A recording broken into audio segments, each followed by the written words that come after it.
महायुती सरकारने महिलांसाठी लाडकी बहीण योजना राबवली आहे। या योजनेत महिलांना दर महिन्याला 1500 रुपये मिळतात। या योजनेत महिलांना आता लवकरच 2100 रुपये दिले जाणार आहेत। लाडकी बहीण योजनेचा निधी वाढवण्याचं आश्वासन महायुती सरकारने दिलंय।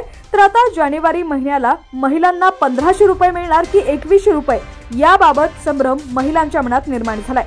लाडकी बहीण योजनेत डिसेंबर महिन्याचा हप्ता दिलेला आहे। विधानसभा निवडणुकीनंतर 2100 रुपये दिले जातील असं सांगितलं जात होतं। त्यामुळे डिसेंबर महिन्यातच 2100 रुपये मिळतील असं महिलांना वाटत होतं। मात्र अजूनही या वाढीव निधीबाबत कोणताही निर्णय झालेला नाहीये। त्यामुळे डिसेंबर महिन्यात महिलांना 1500 रुपये देण्यात आले होते।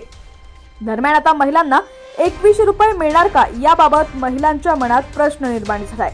बातमी सविस्तर पाहूया। त्याआधी तुम्ही HPN मराठी न्यूज चॅनल पहिल्यांदाच पाहत असाल आणि अजूनही चॅनलला सबस्क्राइब केलं नसेल तर नक्की सबस्क्राइब करा, जेणेकरून आमचे अपडेट्स लवकरात लवकर तुमच्यापर्यंत पोहोचतील। महिलांना जानेवारी महिन्यात 1500 रुपये मिळणार की 2100 रुपये याकडे सर्वांचंच लक्ष आहे। महिलांना या महिन्यात देखील 1500 रुपये मिळणार आहेत।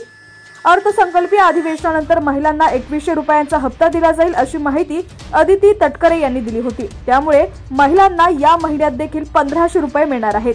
लाडकी बहीण योजनेचा लाभ घेणाऱ्या महिला इतर कोणत्याही योजनेचा लाभ घेत नसाव्यात।